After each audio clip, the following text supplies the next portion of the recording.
Programming a zero queue is very easy. Press and hold the store key until the option menus opens. As data source, I select the DMX input, and the selection I choose the channels. I save this on a free executor and finish as my zero queue. And what do I need it for? Very simple.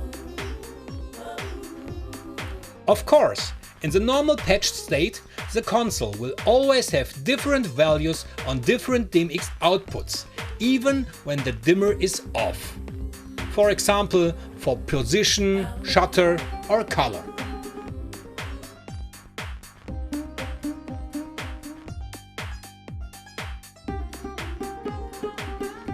So, if I do the front of house supervising at a festival and the guest operator bring his own desk, then I activate my zero queue, merge the DMX universes and give the full control to the guests.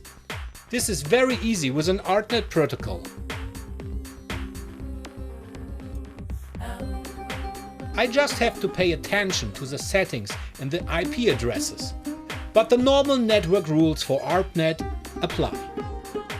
If there's a problem with the guest operator's desk, I still have the possibility of controlling the lights from my desk, for example for reset.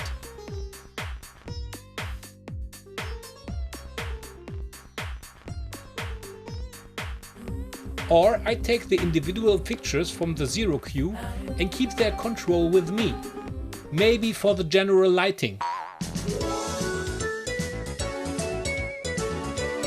My name is Fietz and I thank you for watching.